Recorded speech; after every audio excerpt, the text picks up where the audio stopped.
El tema de hoy es una clase que, bueno, le va a servir para su práctica cuando de acá, es lo que más van a ver. Y a veces, a pesar de ser lo que más deben de saber y lo que veo que comete muchos errores en el manejo de lo que son las infecciones urinarias. En esta clase les voy a dar el ABC para que vayan a manejar con sus pacientes y también para que les enseñen a otros lo que es el manejo de la infección urinaria. Entonces comenzamos. Primero tenemos que tener claras las definiciones, ¿no? Los conceptos claros. Saber que es un examen simple de orina, lo que es un sedimento urinario y lo que es un cultivo. Son tres cosas diferentes. Lo que usualmente van a ser de primera intención en cualquier centro de salud es un examen de orina simple. Este examen es una muestra de orina que se examina bajo un microscopio para revisar estas células, cristales, cilindros, moco u otras sustancias. El examen agarra la orina tal cual, la pones al microscopio y vemos. El sedimento urinario, ya como dice su nombre, un sedimento, es la muestra de orina, pero ya no simple, sino que la vas a centrifugar. Y al centrifugar lo que vas a buscar es, sobre todo, identificar los elementos formes. O sea, la parte del sedimento, los elementos formes y la parte del líquido, el sobrenadante que lo termina, y vas a quedar solamente el elemento forme. Eso que se encuentra suspendidos en la orina. Y vas a encontrar células epiteliales, células sanguíneas, cilindros, microorganismos, cristales, etc. Casi lo mismo que arriba, pero ya solamente evaluando los elementos formes. ¿Qué significa eso? De que ese estudio es más específico y más útil que el examen simple de orina. Y ya en tercer nivel es el productivo. Muchos médicos solamente con este examen simple de orina hacen diagnóstico de infección urinaria, lo cual está tirado también del pelo. Si yo hago un diagnóstico urinario solo con este examen y trato, estoy demostrando que estoy perdido. Entonces no vayan a hacer eso. El cultivo, como dice su nombre, es cultivar la orina para diagnosticar una infección sintomática de ternario de infección asintomática. El paciente con riesgo de infección. O sea, nosotros podemos en el cultivo detectar gérmenes tanto en un paciente que tiene síntomas como un paciente que no tiene síntomas, pero que tiene riesgo de infección. O sea, el hecho de que tenga gérmenes, que tenga una bacteriuria, y tiene bacterias en la orina, lo pone en un riesgo de una infección al momento, aunque no tenga la infección en ese momento. Entonces tengan claro una cosa, puede tener una bacteriuria que sea sintomática, donde ya tenemos una infección urinaria tipificada, tanto por síntomas como por laboratorio, pero podemos tener una bacteriuria sin síntomas. ¿Qué significa? Que el paciente todavía no ha hecho una infección urinaria, pero que tiene riesgo de hacerlo en cualquier momento. Y ya veremos en qué casos se trata y en qué casos no hay que dar tratamiento. Entonces, ese concepto tenganlo claro. Entonces, vamos a ver que la bacteriuria se refiere a la presencia de bacterias en la orina que normalmente no deberían estar. O sea, normalmente una vejiga no debe tener bacterias, pero puedes encontrar las bacterias. Y acá viene el tema. Tienen que diferenciar si la bacteria es sintomática o sintomática. Y esto a veces muchos médicos no lo entienden. No lo entienden y confunden el manejo y el tratamiento de los pacientes. Luego vas a encontrar dos conceptos que a veces se evalúan mucho en un examen de orina simple en un sedimento urinario, que es la leucocitura. La leucocitura, como su nombre lo dice, es la presencia en la orina de leucocitos, los glóbulos blancos, normalmente más de 5 glóbulos blancos por campo. Hablamos de una leucocituria. Y luego viene el tema de la piuria. La piuria son la venta de piocitos en la orina, pero ¿qué son los piocitos? Los mismos leucocitos, pero ya modificados. Son leucocitos con morfología normal, ya están modificados, y por lo tanto indican una infección, una respuesta del urotelio contra las bacterias. Entonces, acá ya comenzamos a ver una diferencia. Mientras que la leucocituria no nos habla de aumento de leucocitos. Ya la piuria es un poco más indicativo que puede haber una infección, porque el leucocito ya se modificó y es una respuesta del endotelio, que es la mucosa de la vejiga. Ya se está defendiendo contra los fértiles. Entonces, si yo quiero tener una infección en un examen de una síndrome urinaria, me va a servir más una piuria que una leucocituria para pensar o sospechar que puede tener una infección. Obviamente que esa infección la tendré que corroborar con un cultivo, porque si no, solo una sospecha. Y vamos a encontrar dos conceptos claros. Uno, que puede haber una bacteriuria, o sea, bacterias en la orina, pero sin piuria, sin leucocitos modificados. Y esto nos indica que solamente hay una colonización bacteriana. Entonces, en la mucosa vesical, en el endotelio, pueden haber bacterias que han colonizado la mucosa. Pero eso no implica que tenga una infección. Hay que tenerlo claro. O sea, tú puedes encontrar bacterias que están tapizando el endotelio, pero para que tú digas que tiene una infección urinaria, esa colonización tiene que traducirse en signos y síntomas. Si no, no hay infección. O sea, tengan claro que la infección no te lo va a dar el examen de orina en el segmento urinario, ni incluso el urocultivo. La infección te lo va a dar la clínica del paciente. Y eso no lo entienden muchos médicos. No lo entienden y manejan mal a los pacientes. Y encima el pobre paciente le hace creer que sufre infección urinaria recurrente, que veremos por qué es. Entonces, esto quiero que quede claro. Ahora, existe una entidad que en nuestro país, que tenemos una alta prevalencia de tuberculosis, hay que tenerla clara. Hay una entidad que es la piuria, o sea, esto lo están modificados, que se llama una piuria ácida, que lo voy a informar al laboratorio. Y esta piuria ácida, usualmente no vas a encontrar bacterias, porque los cultivos no te detectan a veces al Mycobacterium tuberculoso, no lo detectan. Entonces, tú encuentras una piuria sin bacteriuria, esto ya te obliga a buscar, a sospechar que de ese paciente tiene una tuberculosis orogenital, que usualmente es secundaria a una tuberculosis pulmonar. Entonces, este dato es importante porque esto siempre es pregunta de examen, por si acaso, en este país. Ahora, vamos a hablar solo del urocultivo.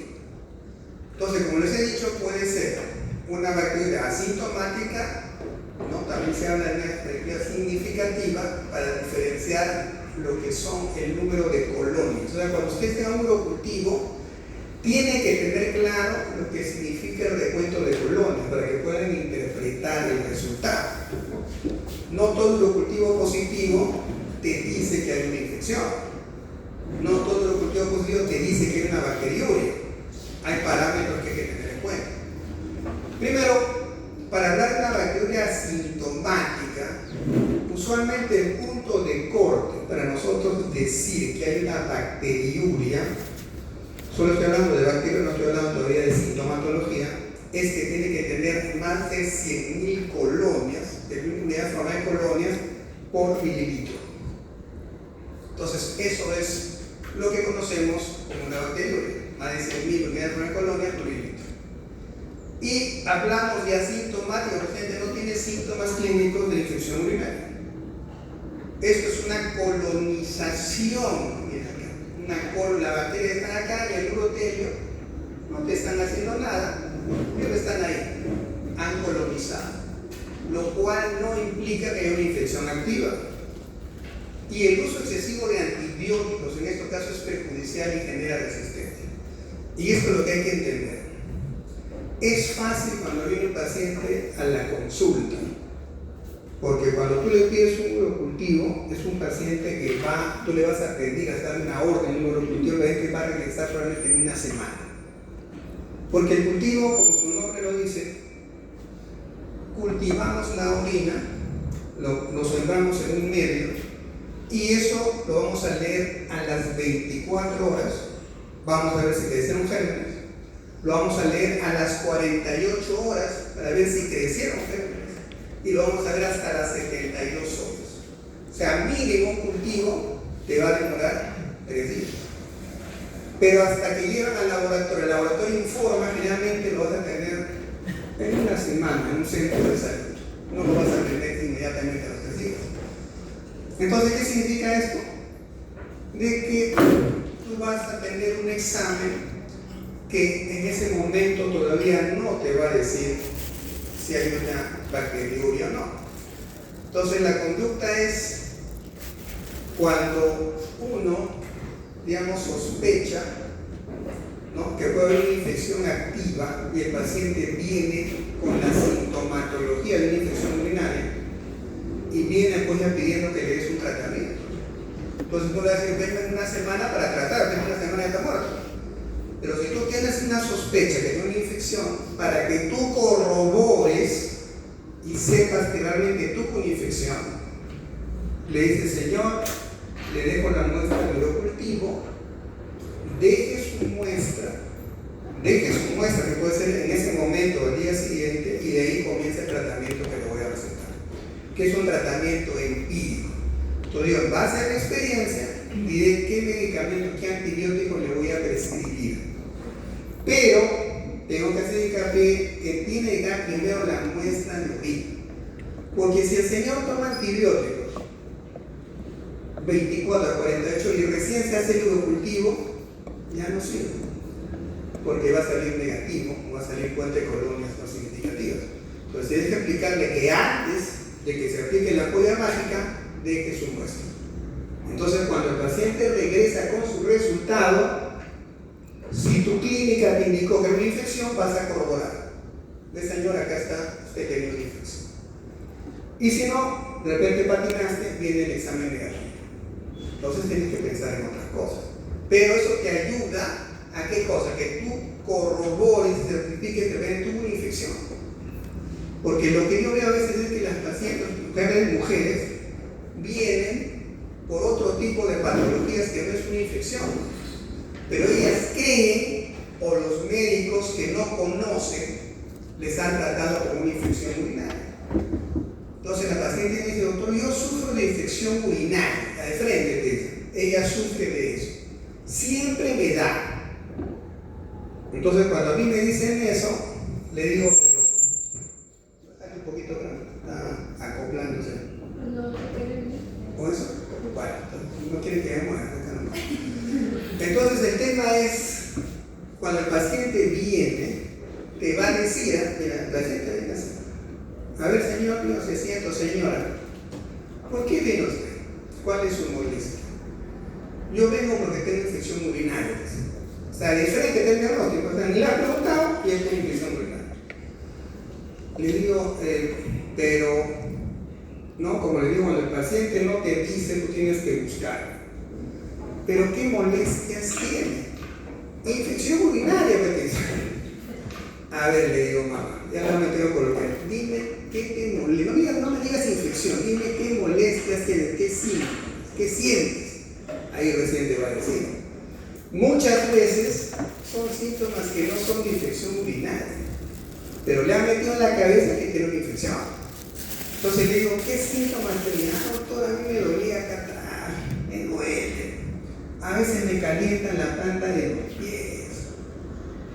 Eso es una infección urinaria. Pero para ella es una infección. ¿Por qué? Porque hubo un médico, que espero no sea de acá, que le dijo, usted tiene infección, pum, le aplicó un antibiótico y sabe Dios por qué mejoró la paciente. Oye usted, médico, qué bueno es, cuando es una bestia. Entonces, lo que tiene que ver es esto, ¿no? Todo medicamento tiene un efecto placebo. Si viene un paciente te tiene mucha fe, tú eres el médico de la familia, eres un Dios para él. Se sienta y te dice, mire doctorcito, tengo este problema.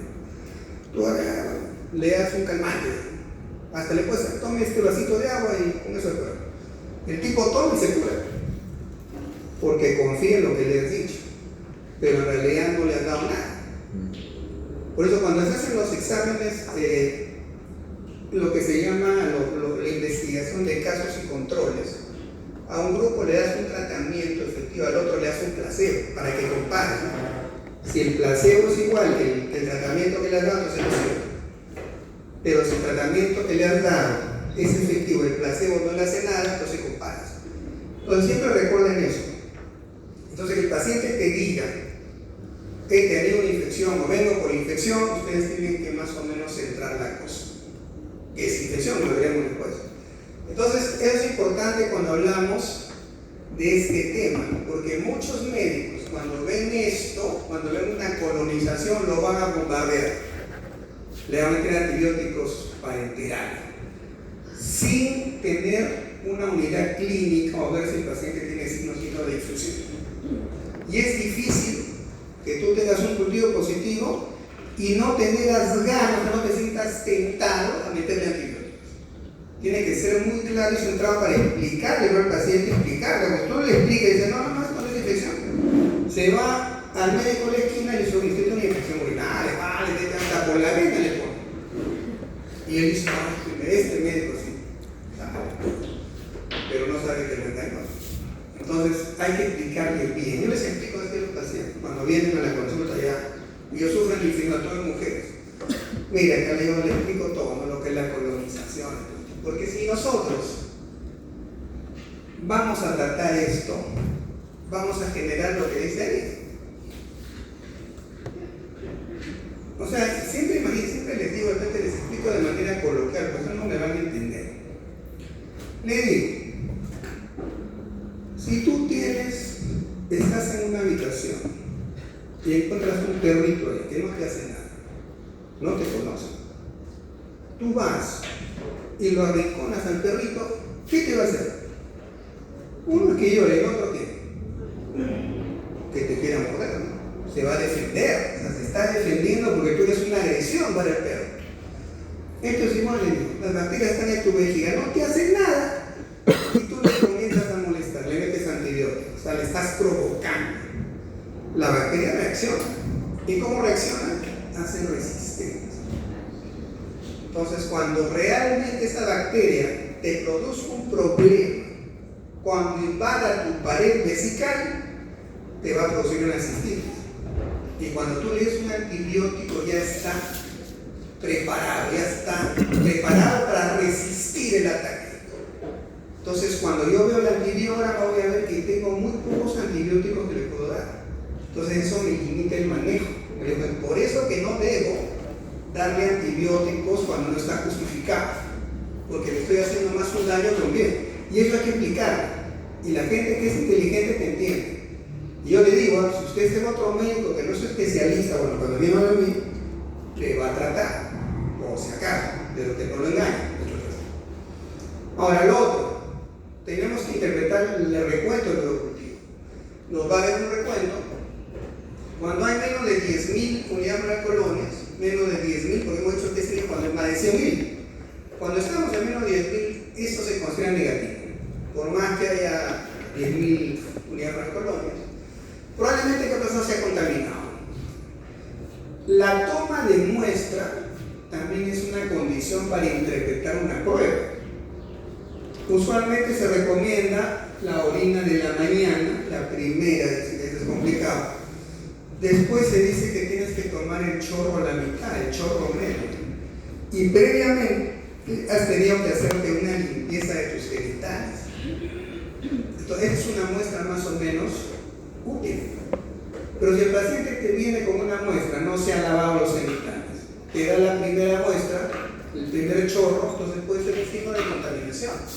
Entonces no me dice que esto sea una infección. Ya, porque a veces yo hasta hongos encuentro en el cultivo. Cuando a veces la mujer sufre de flujos vaginales, no se hizo la higiene, salió la muestra, los ojos a la cándida, ¿no? De la vagina, no de la vejiga. Luego tenemos, cuando encontramos un recuento de 10.000 y 100.000 colonias, acá si viene el cultivo nos genera la duda. Viene un paciente con 80.000 de forma colonias del cultivo. Entonces tienes que pensar dos cosas. A veces puede ser de que haya levaduras. Las levaduras no son bacterias, son hongos. Puede ser también a veces que pueden haber cocos gram positivos que tienen una interpretación diferente. Usualmente le encontramos un coco gram negativo, pero cuando dan gram positivos nos puede generar una cuenta. Y lo otro, que el paciente ya lo han bombardeado con un antibiótico. Porque lo clásico es que viene y dice, doctor, vengo porque tengo una infección. Ya, ¿cómo es la infección? Ya, llega al amigo que es una infección. Hágase un cultivo. Pero doctor, ya fui a la botica Y ese mono con chaqueta blanca le dijo, toma este antibiótico, puro polvo, fuerte todavía. Entonces ya tomó antibióticos. ¿Pero qué significa? Que ya ese cultivo comienza a vivir porque ya comenzaste a bombardear. Entonces todo eso hay que pensar cuando viene una cuenta de este tipo, entre 1000 y 100.000. Y cuando más de 100.000 ya hablamos de un cultivo significativo, que es el que sirve. Pero ojo que no nos da todavía el diagnóstico. Puede ser una infección urinaria, dependiendo si tiene síntomas o no. Quiero recordar acá nuevamente lo que he mencionado aquí. Las heridas por levadura son causadas por un crecimiento excesivo de la levadura, obviamente la cándida, que es un hongo, pero realmente vive en el cuerpo y puede presentarse con mayor frecuencia en la diabetes mellitus. En pacientes diabéticos es más frecuente que estos hongos estén presentes y fuertes, cultivos positivos, pero por levaduras, y que no va a ser más de silícolo. Todo eso hay que tenerlo claro, y eso también muchas veces pregunta de examen. Ahora, ya vimos el examen de laboratorio, ya tenemos una idea de lo que es un urocultivo, ya sabemos en qué se basa un examen de una simple, un sedimento urinario y un cultivo, ya lo tenemos claro. Entonces, una vez que ya nosotros tenemos claro nuestras pruebas de laboratorio que vamos a usar, vamos a la clínica, vamos a la sintomatología, lo que nos interesa. Les he dicho que nosotros no tratamos exámenes auxiliares, yo no trato urocultivos, yo siempre digo a los pacientes, yo no trato un urocultivo, trato a un paciente. ¿Qué significa? De que el examen de orina tiene que ir en relación a la sintomatología en lo que estoy tratando. Por eso siempre les digo, les vuelvo a recalcar, los exámenes de laboratorio, los exámenes auxiliares en general no son para que te den el diagnóstico. Si tú le pides hacer exámenes y ahí recién encuentras el diagnóstico, eso demuestra que eres un mal médico. No, tú tienes una sospecha en base a la clínica. Y el examen auxiliar solo te corrobora lo que tú piensas. Pero si tú lo mapeas, hace todas estas pruebas, no sé por qué le mandas. Viene, le encontraste alterado las transaminasas, entonces tiene un problema de hígado. Que ni sospechado. Con eso nos demuestra su formación académica que es deplorable. Y eso lo deben hacer ustedes. Entonces nosotros ya vimos lo que es laboratorio, que no nos va a dar el diagnóstico. Acá viene lo que nos da el diagnóstico. Entonces hay que diferenciar lo más frecuente que van a ver en mujeres es una cistitis. Toda infección generalmente comienza por las vías urinarias bajas, comienza por la vejiga. Entonces, si tú no tratas eso o lo tratas mal, esa infección va a ascender y luego va a llegar al riñón. Es difícil que de frente te haga una infección en el riñón sin pasar por la vejiga. Entonces, lo primero que van a ver es una cistitis. Y sobre todo, siempre recuerden esto, que a veces algunos no lo tienen claro. La infección urinaria, en el 90% más o menos, es un problema de las mujeres. Entonces, ¿qué pasa de un cultivo de consuelo? Y le encuentro que sale positivo y es un varón de 30 años. Puede ser peligroso, ninguna mujer no es peligrosa. Entonces es infrecuente en el hombre. ¿Y eso qué te puede decir? Si es infrecuente. ¿Es más complicado que el de la mujer o es igual de complicado? Entonces ténganlo claro. Ya, la infección urinaria es un problema de la mujer. Cuando un hombre la tiene, para la oreja. ¿Ya? Y a veces vienen los pacientes varones maltratados. He tenido infección urinaria. Cuando me dice eso, ya yo veo que lo han tratado mal. Porque le aseguro que no ha tenido infección urinaria, ha tenido otra cosa. Pero si me dice que es mujer, a ojos cerrados que puede ser cierto, lo tenía dicho. Entonces va a comenzar con una cistitis. Cuando el compromiso involucra principalmente a la vejiga, describe un síndrome clínico caracterizado por ¿qué? Por la disuria, la poliaquilia y la micción imperiosa urgente. Lo he puesto así porque esto es el tenestro. Pero a veces cuando llegan los alumnos, los internos sobre todo, no saben qué es el tenestro. Entonces, yo esto, por ejemplo, aquí, esto le puedo preguntar a un paciente. Señor, usted cuando va al baño, va con desesperación, le urge llegar al baño porque no siente que se le va a venir la orina. Sí, me dice el doctor, o no. Si me dice sí, ese ya tiene tendencia. Pero eso le digo al ego, eso le digo al paciente. Ya, siempre que enseña al paciente hay que hablar de manera de brutos. Pero si tú me informas, tú mi alumno dices, doctor, tengo una paciente y le he encontrado que tiene urgencia para ir al baño. Entonces, para mí eso es una falta de respeto. Porque no está hablando con Leo. Tiene que decir, doctor, la verdad tiene tenesmo vesical. Yo le esta paciente aprovechó lo que yo le enseñé.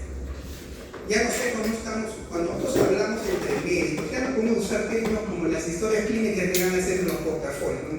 A veces me molesta, me molesta, que ponen signo de síntoma, paciente con dolor al orinar, paciente que se levante en la noche 3 veces. Esta definición es para un médico. Ya no estamos a ese nivel. Dime paciente con polaquiuria, con nicturia, ya cuantifica la nicturia 4 veces, ya, entendí. Pero no me digas que se levante en la noche a orinar, o sea, estás hablando con chino en la esquina, ¿no? O sea, eso tiene que ver, ya. Yo no voy a aceptar definiciones de historia con esos términos, ¿no? Le voy diciendo. A mí me hablan las cosas técnicamente, ustedes ya son médicos, ustedes no son ya del mercado, no, son médicos. Entonces no vas a decir, el paciente vino porque tenía sangre en la orina. No me hace eso, pues dime tenía hematoma y ya. ¿O no? Entonces yo no voy a aceptar eso, te lo voy a decir desde ahora, a eso le pongo sí. Y yo no hago retroalimentación porque no tengo tiempo. Si ya fueron, ya quedó. No voy a decir por qué te jalé, por si acaso. Entonces, recuerden esto: disuria, polaquiuria y tenesmo. Y a veces se agrega dolor suprapúbico, porque la vejiga está en el hipogástrico. Si se inflama, te puede un dolor pélvico suprapúbico o un dolor en el hipogástrico. Entonces, eso hay que tenerlo claro. Eso es síndrome de una cistitis. Pero es síntomas localizados a la vejiga. ¿Y qué es una pielonefritis? ¿Cómo? Estoy trabajando, no conozco a nadie. Entonces, la pielonefritis es un síndrome clínico caracterizado por qué? Por escalofríos, fiebre y dolor lumbar. Entonces ya hablamos de un dolor lumbar, ¿por qué? Porque en la fosa lumbar está nuestro riñón. Y recuerden este dato, ¿no? El paciente viene febril. O sea, ya no es un tema localizado, ya no se hace generalizó. Para aquella fiebre ya la bacteria entró a su sangre y le está produciendo un alza térmica. Si yo no manejo bien esto, voy a incluso hacer una sepsis, que es algo serio. Entonces miren cómo se va complicando la infección y vamos a ver que una pielonefritis, tiene una cistitis vejiga, pieloriñones, se va a asociar con una bacteriuria, una piuria y una combinación de que compromete principalmente al riñón. Entonces cuando ustedes se encuentren bacteriuria y aparte piuria, que es el leucocito que se está defendiendo, vamos a ver que esto realmente es un problema, es una infección, pero ya del riñón, no solamente de la vejiga. Entonces es algo más complicado de tratar. Y es este cuadro de pielonefritis el que te pone dolor lumbar cuando hay una infección, una pielonefritis. Porque vamos a ver, en la mayor parte de los casos los pacientes vienen por todo dolor que es en la cintura, para ellos es el riñón. Vengo doctor porque me duele el riñón y se agarran el trasero. Entonces, eso es el riñón. No te duele por cualquier cosa, el riñón te duele cuando hay una infección. Ahí sí te va a doler. Y veremos después cómo lo examinamos. Y esto ya les expliqué a los alumnos que están llevando semiología. Entonces también les expliqué lo que es el examen y para qué sirve. Y hay que saber interpretar los temas. O sea, cuando ellos lleguen a este curso, supongo que ya pues estarán en otro nivel. Porque yo tenía semiología este año después de 15, 20 años, creo que no se llama semiología. No sé por qué no me han llamado, pero ahora me han vuelto a llamar. Y estoy enseñando semiología a los chicos de segundo, tercer, quinto. Bueno, me voy explicando. Entonces estamos haciendo morfofisiología, semiología y ahora urología. Entonces los que van de la mano van a ver cómo evolucionamos. Y eso debe ser así, pero que un nuevo profesor les enseñe. Yo a veces cuando he agarrado, ustedes no hacemos semiología, ¿no? Entonces les he enseñado a otro amigo semiología, entonces viene con otro manejo, con otra concepción. Lo ideal sería que hagamos una unidad, que comienza, termine, para que usted tenga un mensaje claro y útil, sobre todo cuando es un especialista. Una cosa es que le explique yo, una cosa es que le explique un internista. Es otra cosa. La que sigue. Entonces vamos a ver que existe una clasificación en relación al estado anatómico funcional y el estado de salud del huésped, que es el paciente. Se habla de una infección no complicada cuando la infección ocurre en una persona sana. Teóricamente la economía sana, mucho que sano no hay, pero supongamos que somos sanos y nos da una infección. Entonces, esto de acá se puede decir que es una infección no complicada porque nuestras vías urinarias teóricamente, estructuralmente, normalmente son normales. Entonces es una infección no complicada que va a mejorar con tratamiento simple. Cuando hablamos de una infección complicada, se asocia con factores que aumentan la probabilidad de adquirir bacterias y por lo tanto eliminar la eficacia del tratamiento. O sea, cuando aquí la probabilidad de adquirir bacterias, estamos hablando de situaciones, por ejemplo, un paciente inmunosuprimido tiene más información a poder adquirir bacterias. Entonces ya estamos hablando de una infección complicada en ese caso, porque este paciente no es sano, entre comillas, tiene un problema de fondo, tiene una comorbilidad que lo hace que sea complicada. O que sea un varón, ya por el hecho de ser varón, que sea 100% sano, ya es complicada porque es varón y el varón no debe tener infección urinaria. Recuerden siempre eso. Y vamos a ver que hay factores agregados, ¿no? Cuando hay alteración o anomalías de la estructura, el funcionamiento de las vías urinarias, cuando el huésped se encuentra inmunocomprometido o la bacteria tiene una mayor virulencia orientada a los antibióticos. Que les he dicho que cuando se sobretrata, cuando un sobretratamiento, vamos a crear resistencia, eso ya complica a la infección. Entonces vamos a ver cuáles son los riesgos para que un paciente adquiera una infección urinaria complicada, término complicado. Cuando ustedes hagan su portafolio, su historia clínica, me van a poner, cuando hagan el diagnóstico de infección urinaria, me tienen que poner si es no complicado o complicado. De ahí nomás ya tengo una idea que han entendido lo que les he dicho. Pero ponen infección urinaria nada más, entonces, ¿qué hará con el mar?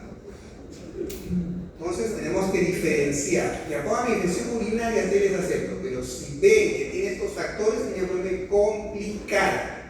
Porque miren lo que tiene. Primero, si es varón, solo por ser varón ya es complicado.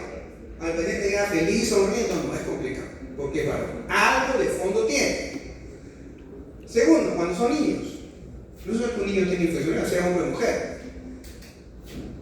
Cuando adquieres una infección en un hospital, institución de salud, un paciente que entra tranquilo por otra cosa y agarra una infección, ya se contagió ahí. Entonces ya eso considera que es una infección dentro del nosocomio, es complicado. Cuando es un paciente que usa sonda vesicante permanente, pacientes que están esperando una cirugía de próstata, están con su sonda, entonces también se complica. Con alteraciones funcionales o estructurales de la vía urinaria, puede tener acá pues un megaurete, puede tener un doble sistema pielocalicial, varias cosas que pueden haber. Cuando hay una obstrucción de la vía urinaria, cuando el paciente pues no puede orinar, cuando tiene dificultad esa orina, esa retención crónica que predispone a complicaciones. Cuando está embarazada, una mujer embarazada que tiene infección, pues es un drama, es complicado. En un paciente diabético, si es diabético ya es complicado. Y así, ¿no? La inmunodepresión, enfermedad de daño neurológico, una vejiga neurogénica, cuando había un fracaso de tratamiento inicial, cuando hay recaídas, cuando es una infección recurrente que viene y viene sobre todo en la infancia, hay que tener cuidado.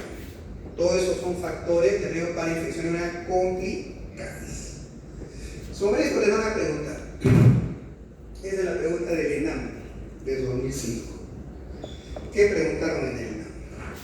Decía, el diagnóstico de laboratorio de infección urinaria a partir de una muestra por chorro medio de orina se establece determinando el crecimiento de. Miren que está hablando de infección y está hablando de la toma de muestra. Usualmente una toma de muestra ideal en la primera unidad de la mañana, el el chorro medio y previo una higiene genital, que es lo ideal. Entonces le preguntan acá, ¿cómo se establece el diagnóstico, el crecimiento de, ponen ahí esas alternativas? De acuerdo a lo que se ha expuesto, ¿cuál sería la respuesta correcta? Nadie dice la delegada. ¿Qué letra? La C, ¿no es cierto? No van a decir la A, porque ese por litro, y es por mililitro. Entonces no hay que caer en eso, ¿verdad? Es un poco capciosa la pregunta. Ya el MIG es más malicioso. El examen de hoy es tipo 1000, por si acaso. Este no es para legos. Y el MIG, ¿qué dice? ¿Cuáles de estos pacientes no presentan un factor de riesgo para una infección renal complicada? Es lo que acabamos de hablar. De los siguientes hay uno que no presenta factor de riesgo, tienen que detectar. Entonces, esas son las alternativas. A ver, revisen bien, analicen, no se quieren a la piscina, si quieren hacer especialidad en España, piensen bien lo que van a responder.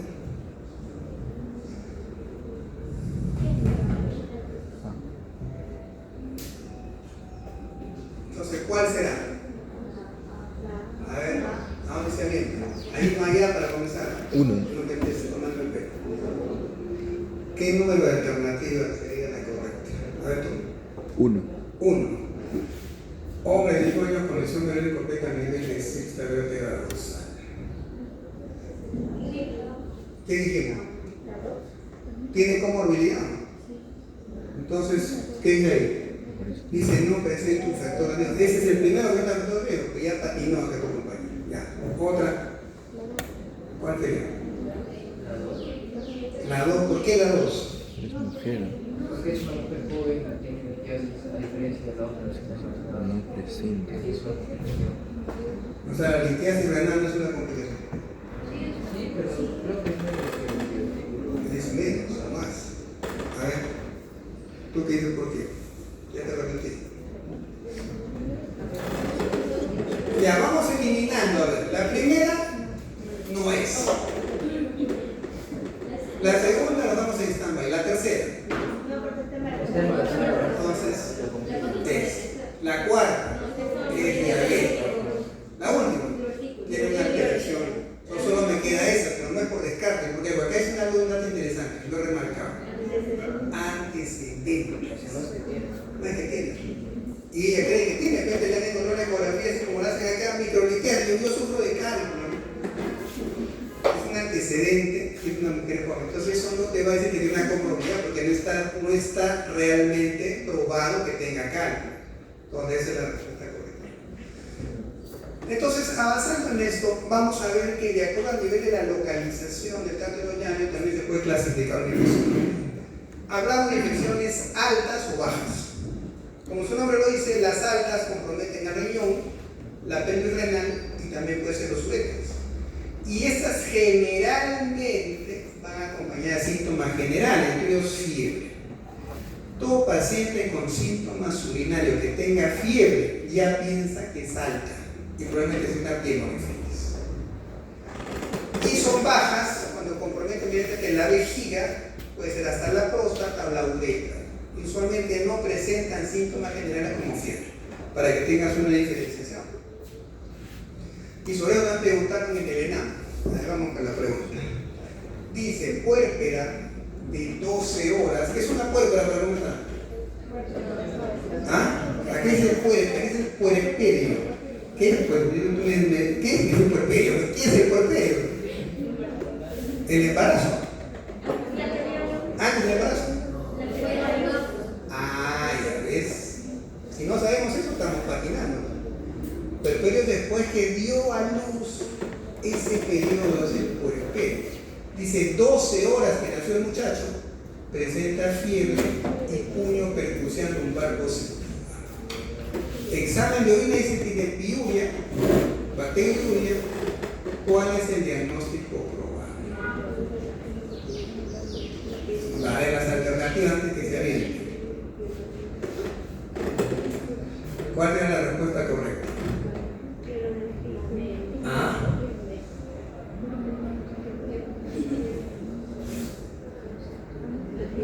¿Cuál? ¿De qué hemos hablado? Pilometría. es el síntoma general que puede dar una infección? Fiebre. Pues si es fiebre ya no me habla, puede tener otra cosa. Tiene fiebre. Entonces por ahí nomás el diagnóstico. Y sin leer todo lo que te ha dicho el diagnóstico. El resto es para marearlo. Y vamos a ver en las mujeres que sí es frecuente la infección. O sea, a una mujer la infección es frecuente. ¿Ya? Normalmente se dice que una mujer puede tener hasta 3 episodios de infección en un año y es normal para la mujer. Pero si la mujer tiene más de 2 infecciones en 6 meses, ya ahí está pasando algo más.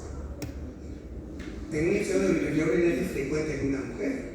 Más si la mujer está en edad reproductiva y tiene una pareja sexual. Lo veremos por qué. Mucho más riesgo todavía. Entonces, acá vamos a ver que mujeres en edad fértil, uno que tiene la uretra más corta. La mujer, ¿cuánto mide la uretra de la mujer? A ver tú, cuando eres mujer, ¿cuánto mide la uretra? ¿Tu uretra cuánto mide? ¿Más medio no? Más o menos. De ese tamaño, ¿te parece ya de hombre? Una uretra mide de 2 a 5 centímetros de la mujer. En el hombre, dependiendo pues del tamaño de su órgano, pero vamos a hablar de 18 centímetros. Entonces, la uretra más corta hace que tengas más acceso a los gérmenes. Entonces, vamos a ver que eso genera una mayor cercanía entre el perineo y la región uretral. Y como ustedes comprenderán, el perineo implica pues la zona anal. Y en la zona anal va a haber coliformes por el tema de la defecación. Entonces, más si ya tiene actividad sexual y tú agarras el pene y barres todo eso, peor. Por eso que más factor riesgo que tenga actividad sexual. Ahora, en las niñas, ¿no? Y esto a veces es una cuestión cultural, a veces cuando no se le explica bien, sobre todo hay gente que no tiene una buena educación o cultura, se limpian pues hacia adelante, ¿no? Agarran el trasero y lo bajan a los gérmenes a la vagina. Y debería ser al revés. Eso hay que explicarles a las mamás, sobre todo de gente que no es muy bien educada. Luego, el reflujo vesiculouretral. Generalmente en algunas niñas, en una buena parte de niñas, más en mujeres que en hombres, va a haber un reflujo de la vejiga al riñón. Usualmente una vez que la orina sale del riñón, llega a la vejiga, ya no debe volver. Pero hay casos que se produce un reflujo. Y ese reflujo a veces se ve en niñas. ¿Y esto qué hace? Que puedan tener más tasa de infección urinaria, porque esa orina que ya está en la vejiga, pueden haber ya gérmenes ahí. Y al volver, infectan el pobre riñón. Entonces también es una causa de infección. Luego tenemos el tomar baños de inmersión, en tinas o espuma. Qué bonito, un jacuzzi, ¿no? Bacán, pero eso, entrar a una piscina, ¿sabes en una piscina cuántos entraron? ¿Cuántos te han bañado, no? Imagínate, pues tú te metes ese charco ahí. Entonces hay un riesgo de infección, de inmersión. Luego tenemos, obviamente, la actividad sexual, parece el intercambio de microorganismos, el uso de espermicidas, suprime la producción de peróxido de hidrógeno, que lo genera el lactobacilo y refuerza la lesión de la bacteria Salubotelio. Hay algunas mujeres que usan como método de prevención espermicida, pero tiene un efecto negativo en relación a la prevención de infecciones. El uso de condones no lubricados. Y obviamente si uno va a hacer un método de barrera, con un preservativo para no tener hijos, tiene que ser de buena calidad. Te compras unos chocos que no tienen una buena lubricación. ¿Y qué produce eso? Que al momento que tú haces la penetración vas a generar micro lesiones, micro grietas en la vagina, que tú no lo ves, pero que se han generado. Y por ahí se van a meter los gérmenes, no se predispone a la infección. El embarazo en una mujer, fundamental. El cambio hormonal al final del primer trimestre y al comienzo del tercer trimestre. Además, el crecimiento del útero per se, cuando el útero crece, por eso la mujer tiene tremenda barrigota, va a presionar a la vejiga. Y va a presionar también a quién, a los uréteres.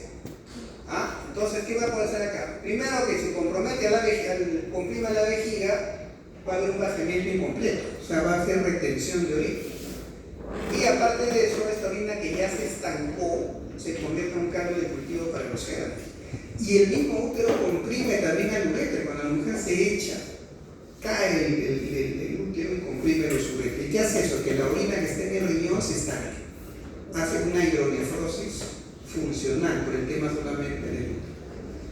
Entonces, consejos, duerman de costadito. Boca abajo no, pues es imposible, pero de costado. Porque hay una comprensión de los uretres. Y vamos a ver también el retencionismo, ¿no? Esto es un drama. Es un drama de gente que tiene que trabajar. A buena hora que ustedes cuando trabajan, ya un consultorio limpio, bonito, con un bañito al costado. Pero hay gente que no tiene esto. Un taxista, por ejemplo, o un chofer de combi, sobrado, que entra en mente, una cobradora de combi. Entonces, como no puede ir al baño, ¿qué va a hacer? Va a retener. ¿No? Entonces va a retener, y más de mujer, y esa orina retener es un caldo de cultivo para género. Entonces, ojo, la ocupación va a haber mucho con error de retención. Por eso, cuando yo veo un varón ya de mediana edad, más de 45 años, que tiene una prostatitis, es el típico que ven ustedes en las calles, hasta se ve el de la combi, se baja, la puerta está orinando. O el otro, se baja el taxi, abre la puerta, está orinando. Porque ya le gana, ya no puede. Ya tiene un problema. Y ahí no lo está detectando. Y ahora viene acá el tema de la etiología. Y esto es importante porque esto les van a preguntar en casi todos los exámenes. ¿Qué microorganismo patógeno genera una infección urinaria? Y a la cabeza está la Escherichia coli. Con la Escherichia coli no tienen pierde. No tienen pierde. Porque siempre les van a preguntar. Y siempre acuérdense de mí. La Escherichia coli es la causa más frecuente. Es una bacteria gran negativa, dijimos que el gran positivo es el cultivo dudoso, una gran negativa, que puede agarrar las enterobacterias y es la causa más frecuente de infección urinaria en general, hombres y mujeres. Responsable del 85% de infecciones extrahospitalarias, o sea, supuestamente no complicadas porque es extranosocomial, y en el 50% de las infecciones intrahospitalarias incluso complicadas. Siempre Escherichia coli va a estar en la cabeza. Y de las infecciones intrahospitalarias pueden haber otros gérmenes, ¿no? Más raros, Klebsiella, Enterobacter, Microbacter, Pseudomonas, etc. Aunque son menos comunes que las bacterianas, ¿no? Las infecciones urinarias pueden ser causadas también por virus, ¿no? O sea, no solamente las bacterias que tienen infección, ¿no? Pueden ser virus, hongos, lo más frecuente es bacterias, pero ojo que no solamente son bacterias. Y el cultivo te va a detectar finalmente solo bacterias. No te va a detectar virus, no te va a detectar coco gran positivo, no te va a detectar levadura, muy poco, más son bacterias. Entonces recuerden este dato acá, el 95% de casos de ictus urinarios son monomicrobianos, o sea, tienen un solo gen. Pero hay un 3 a 5% que son polimicrobianos, o sea, no solamente tiene coli, tiene también pseudomonas, tiene Klebsiella, o sea, son polimicrobianas y presentan de 2 a más gérmenes, pero solamente gracias a Dios solo es hasta un 5%. El resto son solo monomicrobianos. Pregunta Elena Torres. Le han preguntado, ¿cuál es el agente causal más frecuente de infecciones urinarias en niñas? ¿Ah? ¿Cuál sería la respuesta? Alternativas. ¿Cuál es la respuesta? No hay pierde. No hay pierde. ¿Ya? Y eso le van a preguntar. Una más. El factor predisponente, hablamos de factores de riesgo, más frecuente de infección urinaria recurrente en niñas, ¿cuál es? Sin poner, yo les dije. ¿Cuál es? A ver, tú has estado atenta. No sé si en el estudiante para el examen o a la clase. ¿Cuál es? Ya fuiste. ¿Quién sabe? Acabo de hablar. Ay, no, pues. Después veo la clase grabada, para que lean. Estoy hablando acá a posto, porque no me entendido lo que he dicho. ¿Qué dijimos? ¿Alguien que se acuerda? ¿Y el tamaño de la oreja? No. Sí me dijo, ¿no? No, ni más o menos. A ver, alguien que me levante la moral, va a venir llorando. Ahora, Me pone diferente. Yo pensaba que Dicho era de factor, higiene, dicho pero causa, una cosa es gente etiológica, otro es factor. La diferencia en eso para comenzar. Uno es que le predispone y otro es que agente. Otro es agente, otro factor dice predisponente.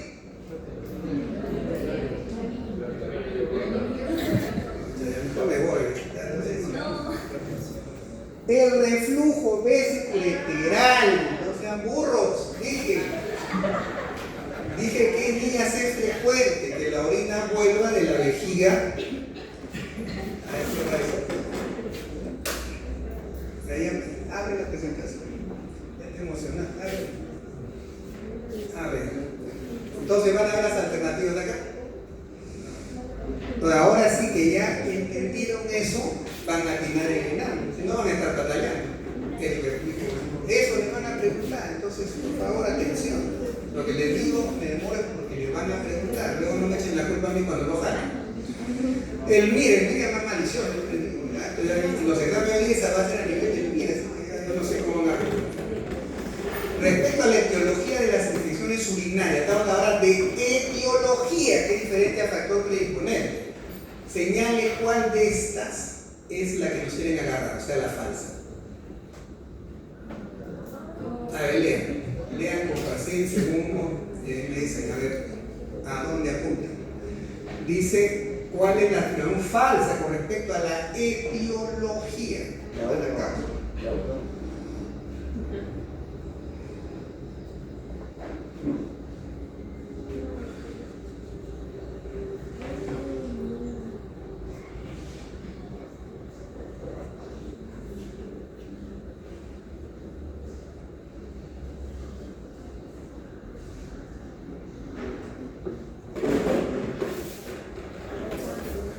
¿Cuál es la idea correcta?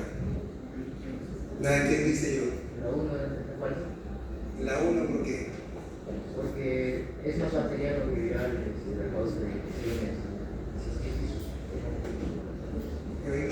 Aunque los virus rara vez dicen, no salta la falsedad. A ver, ¿cuál es la correcta?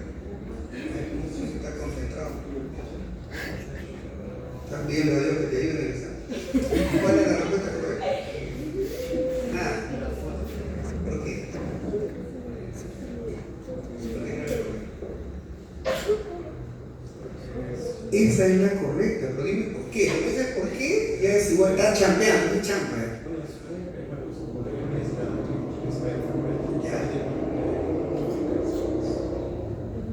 Ese es la E. coli, más frecuente en el urinario. Eso todos lo saben. Pero dice, más frecuente en urinario no complicadas, pero solo en un porcentaje mínimo de las complicadas. es que son todos. ¿Qué dije yo? Complicados, no complicados. ¿Hasta cuánto es la causa de infección intrahospitalaria? 50%. Mamá, esa es la respuesta. ¿Ves cómo en el MIR son más maliciosos? No le dan el ENAM ya pues es para San Juan Bautista, porque hacen miedo. Una más, el vídeo, vamos a decir. ¿Cuál sería el diagnóstico más probable de un paciente de 35 años de la edad que desde hace varias semanas meta un episodio derivado de hematuria leve, dolor en flanco de tipo cólico, o la quiuria? En la orina aparece piuria ácida con cultivo negativo. Debe ser. A ojo de buen cubero, vamos. ¿Cuál es la alternativa? La 4. La 4. 4, bueno. ¿Qué dije? Piuria ácida sin bacteriuria. Nos está hablando que fue una arquea genital y hay que buscar. Y le pregunta, ¿usted ha sufrido síndrome del programa? Bien, me curé. La secuela. Ya, ojo. Mir le va a preguntar así. Bueno, vamos ahora a las pruebas clínicas de infección urinaria. ¿Cuánto de tiempo? ¿Cuánto falta para? Abre la presentación, no me hagan mal. Deberías. Por cada hora me avisa, pero si no, yo corro. Ya, yo corro. Por eso te digo, esta es la clase. De las clases que voy a dar, esta es una en la que nunca deben olvidar. Porque esto es lo que van a ver a cada rato. Y esto va a depender la calidad de. Y lo otro es cuando hablemos de hiperplasia prostática, en la otra clase, al menos el mensaje. El resto, bueno, olvídense, pero esas no. Entonces vamos a ver que la cistitis de anuncia con disuria, con la misión imperiosa, que dijimos que era la misión imperiosa. El término técnico, ¿cuál es? De la urgencia misional. Tenesmo, ¿no es cierto? Entonces, te presenta disuria, polaturia y tenesmo. Es el síndrome miccional. Si una paciente viene y te dice, doctor, yo sufro de acción urinaria y es mujer, entonces tú le dices, ¿sabes, señora, cuáles son sus molestias? Si te dice cualquier cosa menos que esto, nunca te lo infección. ¿Ya? O te dice, sí, me arde, pero me arde a veces. ¿No? Esto es algo permanente. Le arde, orina cada 10, 15, poquito, y le llama con desesperación. Afecta su calidad de vida. Eso es una cistitis. Entonces, sí, usted tiene infección. Pero dice, tuvo un neurocultivo positivo, tuve infección. ¿Y qué síntomas tuvo? Nada de esto, no ha tenido una bacteriuria. Entonces tienes que centrar, ¿ya? Porque si no, ¿de qué estamos hablando? Entonces, usualmente estos síntomas de vías urinarias inferiores suelen preceder en varios días a la aparición de los signos de vías urinarias superiores. ¿Cuándo te agarra el riñón? Cuando se complica. Primero va a ser solo una cistitis. Si la tratas mal, se vuelve una pielonefritis. Y hemos dicho que la pielonefritis se asocia con fiebre, dolor lumbar. O sea, ya son síntomas de tipo generales. Las infecciones vesicales, vamos a ver que cuando son cistitis no complicadas, siempre acuérdense la vedette es la E. coli. Es el microorganismo más frecuente y se encuentra en un 75 a 90% del caso de cistitis en mujeres jóvenes.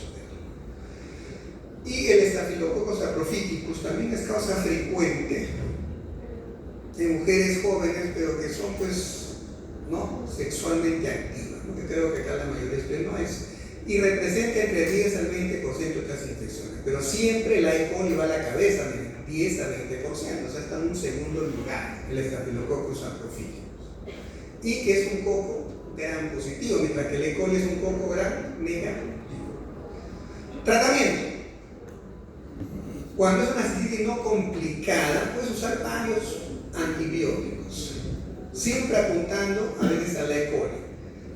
Lo clásico para ustedes es que hagan un tratamiento acortado de 3 días. Suficiente para una cistitis no complicada. El régimen acortado de elección, de no complicar mujeres. Y recuerden que el tratamiento durante 7 días, acá tomamos tratamiento acortado, esto es en cistitis en mujeres, pero tú le das una semana en qué casos, cuando son hombres. ¿Ya? Que se considera una infección urinaria complicada. En ese caso le das una semana completa, pero si es mujer, te puede dar solo 3 días y suficiente. Con eso barriste el gel. Ya tienes las alternativas, ¿no? Lo que más usamos en la actualidad con las propinolonas, el clásico ciprofloxacin. Le das de 500 mg cada 12 horas, mañana y noche, por 3 días y adiós cistitis. Suficiente. Luego tenemos ya propiamente la bacteria sintomática. Vamos a ver el otro extremo, ¿no? Aquella bacteria que no te da síntomas. Y vamos a ver que es un diagnóstico microbiológico basado en el elemento de bacterias y que usualmente va sin signos ni síntomas compatibles con infección. Entonces aquí esto hay que aclarar, hay que tenerlo bien clarito. El tratamiento va a depender de qué cosa, de qué población la padece y su riesgo de evolución adversa, y debe evitarse el sobrecargamento antibiótico necesario en la bacteria sintomática. O sea, tenemos que ver en quiénes sí vamos a dar tratamiento para la bacteriuria, aunque no tenga una infección. Y vamos a ver que en la mayoría de casos no debemos dar tratamiento. Entonces ahora vamos a ver en quiénes sí, aunque no tenga sintomatología urinaria, la tengo que tratar sí o sí. Entonces vamos a ver que en mujeres embarazadas, en el embarazo, y en pacientes que van a ser sometidos a una intervención urológica, pacientes que han sido operados de próstata, por decir, el tratamiento debe ser apropiado y obligatorio. O sea, no puede haber una gestante que ande con una bacteriuria y con una trates. Y si un paciente va a ser sometido a un acto quirúrgico y encuentras bacterias, tienes que tratar.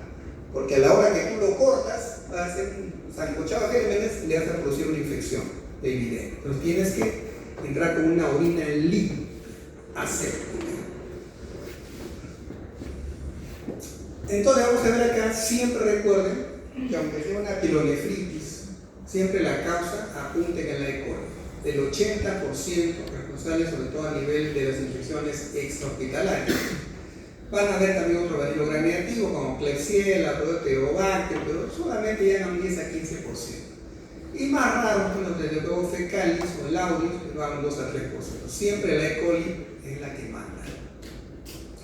Y acá viene lo que es la clínica en el examen de una pielonefritis aguda. El paciente va a venir con un dolor lumbar en la fosa renal, siempre recuerden la fosa renal. Y más o menos, ¿cuál es la ubicación de la fosa renal? A ver, vamos a contarlo. Es importante, porque si no sabemos eso, estamos hablando piedra. A ver, tú que estás medio ansioso por responder. ¿Dónde está la fosa lumbar? ¿Cómo defines? Dime los límites. Primero que no es adelante, es atrás, para comenzar. ¿De dónde a dónde tú dices que la fosa lumbar?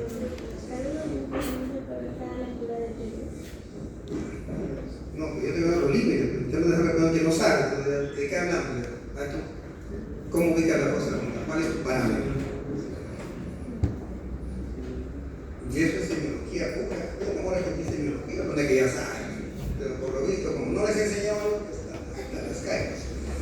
Miren, más o menos ustedes ubiquen en la zona de la columna la 12ª costilla, ¿ya? O sea, la flotante, la vayas hasta la 11ª. De ahí más o menos calcule la tercera vértebra lumbar. O sea, te vas de la 11ª a la L3. Esa es la zona de la fosa lumbar. Pero es importante porque el paciente a veces siempre que le duele el riñón y se va a agarrar el trasero, se va a agarrar la espalda, cualquier cosa, pero tiene que saber dónde está la fosa lumbar. Entonces va a haber dolor ahí y va a haber el signo de Giordano positivo. Va a haber fiebre con escalofríos, porque ya está con el riñón, y va a tener también síntomas urinarios bajos como disuria. Entonces, más o menos vamos a ver que la duración clínica puede tener un curso de 2 semanas, y a veces en personas de la tercera edad puede ir con síndrome confusional, malestar general, dolor abdominal, y a veces no presentan fiebre, sobre todo pacientes de la tercera edad. Y vamos a ver también que en el examen de orina vamos a ver cilindro leucocitario, porque esto ya está comprometiendo al riñón, ya no solo la vejiga, entonces ya hay cilindro leucocitario. Y lo otro que siempre quiero recordar es cómo evaluamos el dolor en la fosa renal. Entonces, normalmente en las historias clínicas van a aparecer la descripción: 1, percusión lumbar negativa, punto renal negativo. Hasta ahí van a llegar el 100% de los tipos. Algunos más acusados van a avanzar más y van a describir. Entonces, cuando yo hablo de puño percusión, yo he visto, te lo digo porque lo he visto. Viene el paciente, lo sienta y agarra y le mete un puñete. Que yo digo, ahí meten un puñete, que le va a doler. ¿Y es porque meter el riñón? Hay que ser en esto fino. La puño, cuando tú lees puño, que parece como que le han hecho un puñete, ¿no? O sea, se entiende eso. Pero usted no va a poner el puño percusión. Usted tiene que ser más fino. Ustedes tienen que poner Giordano. Giordano es otra cosa. Acá está Giordano. ¿Qué dice? Lo va a colocar en la pirámide por el choque del borde cubital de la mano contra la región lumbar de paciente sentado y agachado frente. Tú lo sientas, lo pones adelante y le aplicas con la zona cubital un golpe. Pero un golpe pues ni muy ni tan, más o menos como para que veas tú el reflejo, el rebote del riñón que te da una distensión de la cápsula y te va a sentir dolor. Pero cuando tú golpeas, no me dices, ¡ay! No te voy a decir, no, esa no es la idea. Lo que tú es la postura del paciente. Pero cuando tú lo golpeas, el paciente hace esto, se defiende. Hace una hiperextensión de la columna. Es un Giordano positivo. Si quieres, puedes poner también tu mano y sobre tu mano golpear un poco. También es la otra forma. Pero la del borde cubital y ves si hiperextiende. Entonces es un Giordano positivo. Pero si ustedes ponen cuando su portafolio, ahí va a poner físico, examen físico, Giordano negativo, positivo, digo, es de lo mismo. Si le pones puño, percusión lumbar, puñetero, bueno, avanzamos. Entonces la infección renal es la pleonefritis aguda. El tratamiento de primera línea siempre es la zona fluoquinolona, que es el gol estándar actualmente. Usamos ciprofloxacino si no está hospitalizado. embarazados, 500 miligramos cada 11 horas por 7 días. O el levofloxacino, que lo digo también por 5 días. Entonces, dependiendo de la molécula, ahorita ya estamos tratando con moxifloxacino, porque ya están haciendo resistencia a los antibióticos. Como se usan hasta el boticario, el mono con chaqueta blanca, receta ciprofloxacino, llega ya manoseado. Entonces yo tengo que ya ver algo diferente. A veces ya tengo que buscar el moxifloxacino, porque hacen resistencia. Y si no se conoce, si la resistencia no se conoce mayor al 10%, pueden usar incluso una dosis endovenosa, y estos en pacientes hospitalizados, de un beta-lactámico como la ceftriaxona. O una dosis de un aminoglucósido, como la kenchamicina, no son recomendables.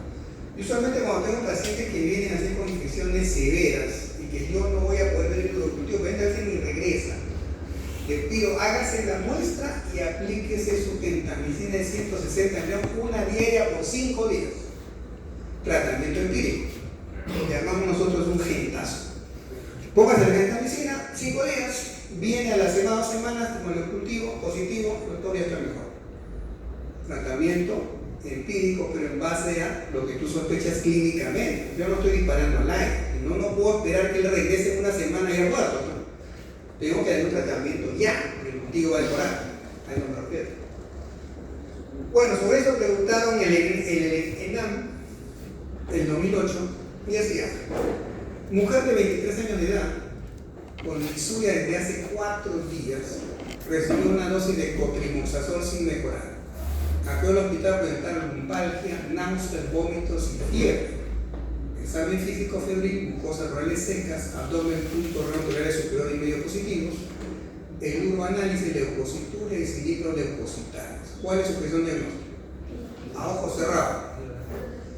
¿Qué tiene? ¿Qué tiene? Sí. Después le damos encuesta, yo estoy a suspenderlos a ustedes, pero hay duda. No complicada, ¿por qué? Porque esto ha sido fuera del hospital, dice va al hospital, pero no lo contraído ahí, sino afuera. El mismo malicioso, como les digo, dice: a ver, acá vamos a ver. Gestante de 27 años, 30 semanas de gestación, acude a urgencias por notar de ayer un dolor en la región lumbar izquierda de disuria. No tiene sensación febril, refiere infecciones del tracto urinario, ella refiere en el análisis de orina, dice 3 cruces de hemoglobina, leucocitos igual, nitritos igual, sedimento, 15 a 20 leucocitos por campo, hay 5 días de maquillas por campo, y ante la conveniencia estará un tratamiento antibiótico empírico, o sea, sin corroboración todavía etiológica. Cuando se que microorganismos es el responsable más frecuente de hito en las gestantes. ¿Cuál es? ¿Dónde no pierde? Entonces el Miriam nos va a agarrar a ustedes y llevan la respuesta. ¿Ah? ¿Cuál es la actividad correcta? La de autocerrado. Y eso porque no se han dormido en la clase. ¿Ya? Por favor. Una más en Miriam, esta es más avanzada. Dice, las pautas cortas de 3 días de tratamiento. De hecho, que se hace tratamiento acortado. Dice, las 3 pautas de las pautas cortas de tratamiento con antibiótico de infección urinaria no se aconseja en el caso de, o sea, ¿en qué casos no aconsejaríamos esta pauta de tratamiento acortado? Evalúe alternativas. ¿Ves? A ojos cerrados, ya no estaba despierto, a ojos cerrados. A un varón no le puede dar por 3 días, tiene que darle una semana. Entonces ahí no mata la respuesta, porque el Miriam no los agarra por haber estado en esta clase. Vamos a la última parte. ¿Cómo vamos con el tiempo? Tengo que correr, ya no se explico nada, les doy la clase. Y me voy a dar durante la gestación. Vamos a correr las otras, esto es importante. El factor de riesgo más importante en la infección urinarias es el embarazo, recuerda. La presencia de la bacteria sintomática ya en el screening de mujeres embarazadas no es significativamente superior a la de mujeres no embarazadas. Ya este punto es importante.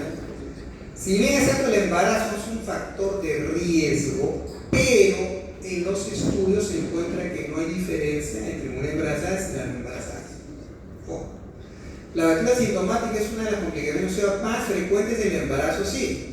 Bacteria asintomática, o sea, encuentra genes del cultivo pero no tiene síntomas. Y de no ser tratada aumenta la incidencia, es un factor de riesgo para crear qué cosa. Pielonefritis aguda, bajo peso a nacer y amenaza de parto preterno. Entonces, una gestante, si tiene riesgo todo esto, ¿la tengo que tratar por más que no tenga síntomas? ¿Sí o no? Claro, pues si no la trato, mira lo que puede pasar. Pueden hacer un prematuro y eso es un drama. Entonces tengo que darle tratamiento aunque no tenga signos de infección. Lo tengo que tratar. Entre el CC que se te dijo, por ejemplo, las mujeres presentaron pielonefritis durante el embarazo. Aquí era una enfermedad durante el tercer trimestre. Por el tercer trimestre, casi antes que el niño nace. ¿Por qué? Porque en ese momento, ¿qué hace el uréter con el útero con los uréteres? Lo comprime. Y eso genera una éxtasis, una ectasia de orina dentro del negocio comunidad de nefrosis. Y esta ectasia se hace más prevalente en el tercer trimestre. Obviamente el útero está ya a punto de explotar, entonces comprime a los uréteres. Y la bacteria sintomática en gestantes, que es por lo que tenemos que dar tratamiento, que va a condicionar ruptura prematura de membranas, amenaza de parto pretérmino, prematuridad y retardo de crecimiento uterino. Además puede conllevar insuficiencia renal gestacional también. Entonces, por todas esas cosas nosotros tenemos que tratar sí o sí, aunque no tenga síntomas. Y siempre recuerdo agentes etiológicos, en 85% de casos, la E. coli siempre es la culpable, ¿ya? Con lo que es prevalencia. Y la bacteria sintomática, esta bacteria sintomática, los primeros factores de riesgo son el bajo nivel socioeconómico, el aumento de una mayor edad gestacional, cuando la mujer es más añosa y más riesgo, más frecuente en pacientes multíparas, en diabéticas y aquellas que presenten células de drepanocina. El 30% de las bacterias sintomáticas, si tú no las tratas, van a terminar en una pielonefritis aguda. El 60-70% de los casos de pielonefritis son precedidos por una bacteria sintomática, por lo que tratan. Y la pielonefritis aguda durante el embarazo se asocia al aumento de la mortalidad prenatal y la prematuridad que ya vimos. Entonces, criterios diagnósticos, siempre hay que pedir en toda paciente de rutina que es gestante un urocultivo. Y será positivo cuando ya dijimos tiene más de 100.000 colonias por mililitro.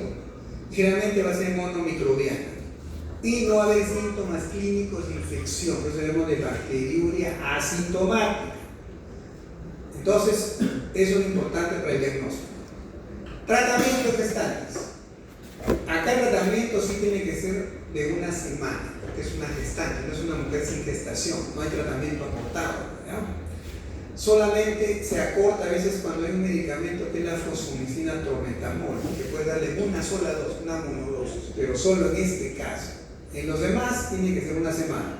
Le das amoxicilina con ácido clavulánico, le puedes dar ceftriaxona, cefixima, seguros en el embarazo, la fosfomina que dijimos y la nitrofurantoína. No le vas a dar gentamicina, eso es criminal. No le vas a dar gentamicina porque es una gestante. ¿Ya? Tener cuidado con los medicamentos que pueden dañar al feto. Entonces, cuidado con eso. Recomendar que otra cosa más, aparte del tratamiento, que tome bastante líquido, ¿no? Vamos a ver que no retengan la orina y que su limpieza siempre sea pues hacia atrás. Y vamos a ver también que a veces puede convenir acidificar la orina. La orina ácida no es un medio adecuado para que el germen se reproduzca. Por eso que se recomienda la vitamina C. O lo otro es que consuma cítricos, ¿no? Naranja, mandarinas, todo eso le va a acidificar la orina. Y ojo, en las gestantes con sintomatología clínica evidente, miren este dato es importante, se debe iniciar el tratamiento sin necesidad de esperar el resultado cultivo. O sea, si tiene una paciente gestante que tiene clínica de infección, tú le pides el urocultivo, pero no esperes el resultado, trátala ahí, por el riesgo que tiene. En ese caso estás facultado para de manera empírica porque tienes la clínica que dice que tiene una infección. El cultivo te demostrará tu presunción, pero no tienes que esperar. Sobre eso preguntó el MIR, el 2012. Dice, gestante de 26 años de 30 semanas de gestación. Acude urgencia por notar desde ahí un dolor en la región lumbar izquierda y disuria. No tiene sensación febril, refiere infecciones de tracto urinario reiteradas, en de orina se observan 3 cruces de hemoglobina, leucocitos, nitritos. Esta es la anterior, ¿no? Te lo voy a instalar realmente hoy.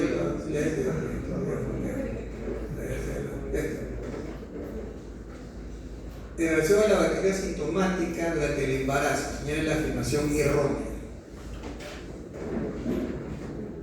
A ver, una miradita, ¿cuál es la afirmación que se errónea?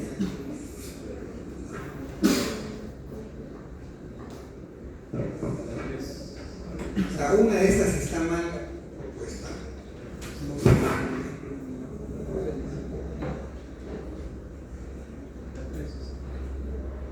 ¿Cuál sería la respuesta? ¿Cuál es la falsa?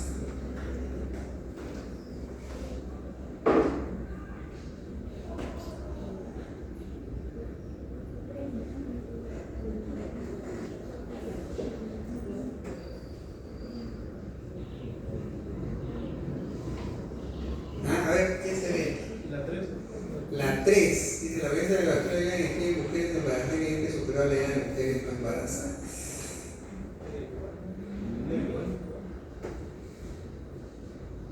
¿Había diferencia, dijimos? No hay diferencia, ¿no es cierto? Pues ahí sí que sí hay diferencia. Está diciendo que el embarazada tiene más tendencia, no hay diferencia. Esa es la respuesta correcta. Además, respecto a la variedad sintomática durante el embarazo, señala la afirmación errónea. Hablamos de la bacteriuria, o sea, ya el cultivo te demostró que tiene bacterias. Por eso te preguntan, ¿pero cuál es la afirmación errónea?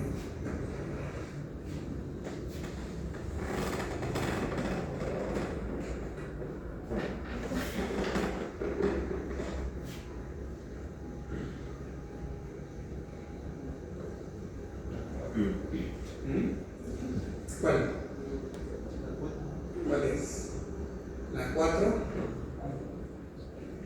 tiene un cultivo positivo, no más de 100.000 colones. ¿Pero por qué sería falso? Pero dice para el mujer 3,5. ¿Cómo? Ah, no. Esto no es de La variedad sintomática. Entonces, ¿por qué sería falsa? ¿Tú cuál? ¿Cuál crees?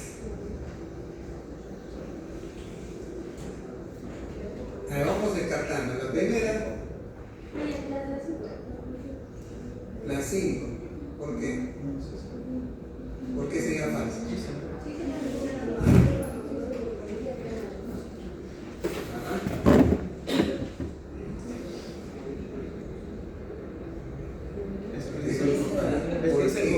Con 5,